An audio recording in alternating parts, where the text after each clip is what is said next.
Assalamualaikum warahmatullahi wabarakatuh. Shalom, Om Swastiastu, Namo Buddhaya, dan salam kebajikan. Yang terhormat Bapak Ibu Guru dari Dewan Juri Lomba Debat Bahasa Indonesia yang saya hormati, serta teman-teman yang sedang menonton video ini.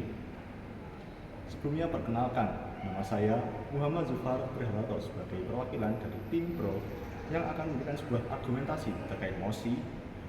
Dewan ini memiliki dunia di mana sumber daya penting diatur oleh Agensi Sumber Daya Internasional.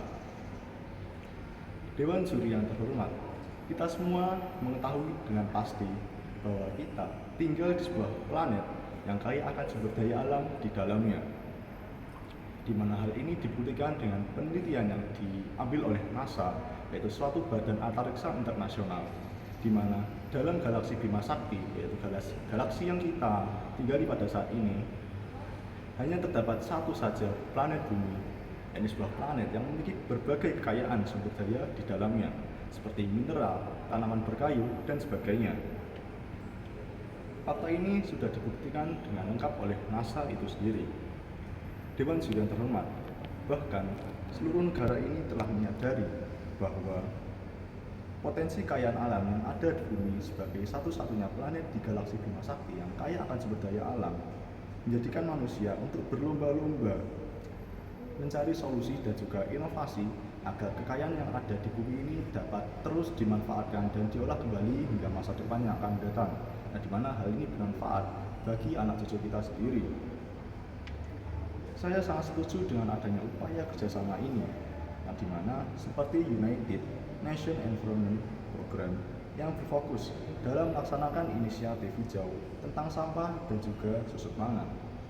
Dewan Juri yang terhormat, kita semua mengetahui dengan pasti bahwa Agensi Sumber Daya Internasional adalah sebuah kelompok tentunya yang memiliki tugas untuk mencari dan juga menganalisis secara dalam riset dan juga inovasi, yang dimana berfokus pada upaya-upaya mencari solusi terbaik dari penggunaan sumber daya yang ada di Indonesia, terutama sumber daya terbarukan yang bermanfaat bagi keberlangsungan hidup manusia.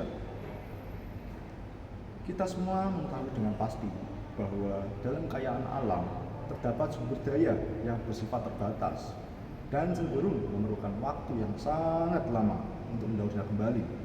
Oleh karena itu, manusia berupaya dengan melakukan berbagai riset seperti yang sudah saya jelaskan tadi untuk menemukan sumber energi terbarukan yang dapat menggantikan dampak buruk dari pengimplementasian sumber daya alam yang bersifat terbatas. Seperti yang kita tahu pada saat ini, kian hari lapisan ozon yang ada di atmosfer bumi semakin menipis akibat penggunaan energi tidak terbarukan yang berlebihan oleh manusia itu sendiri, yang akhirnya memberikan dampak buruk bagi bumi yang kita tinggali.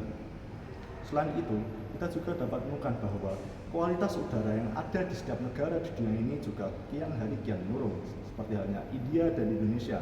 Nah, di mana kita ketahui di kota-kota besar saja kualitas udaranya sangat tidak baik untuk dihirup oleh manusia seperti kita. Nah, di mana jika dihirup, hal ini dapat memberikan sebuah dampak buruk bagi kesehatan tubuh kita, seperti sesak nafas, sakit jantung, dan juga alergi oleh udara itu sendiri. Secara tidak langsung, dengan kita mencari sebuah inovasi dari energi terbarukan, kita dapat mengatasi permasalahan ekonomi yang ada, yang dimana seringkali kita jumpai pada hari ini, yakni masih adanya ketidakstabilan harga dari sumber daya alam terbatas seperti minyak yang justru menimbulkan inflasi di negara-negara di dunia ini. Seperti yang kita tahu, yakni setelah ditutupnya Selat Hormuz, salah satu jalur pelayaran paling sibuk di dunia, yang dimana kapal-kapal melewati jalur ini untuk mendistribusikan komoditas yang ada di dalamnya, termasuk sumber daya tidak terbarukan, yakni minyak. Kita semua mengetahui bahwa setelah Selat Hormuz ditutup, negara-negara yang sebelumnya merupakan tujuan dari kapal-kapal komoditas ini justru mengalami inflasi akibat mereka tidak dapat memperoleh minyak tersebut. Nah, di mana kita tahu fakta unik bahwa sampai saat ini pula negara-negara yang ada di dunia sangat bergantung pada komoditas atau sumber daya alam yang terbatas seperti minyak, batu bara, dan sebagainya, yang justru dapat kita ketahui jika hal ini terus berlanjut hingga masa depan yang akan datang, justru akan merugikan dari warga negara itu sendiri, seperti inflasi yang sudah saya sebutkan tadi. Dewan Juri yang terhormat, kita dapat menemukan fakta lain, di mana secara holistik sangat banyak negara yang terkena dampak perekonomian setelah harga minyak melambung, seperti yang sudah saya jelaskan tadi, di mana akibat ditutupnya Selat Hormuz sebagai jalur perdagangan minyak dunia, harga-harga yang ada di dalam negara tersebut, terutama minyak, harus terombang-ambing akibat kebergantungan negara tersebut dengan sumber daya non terbarukan.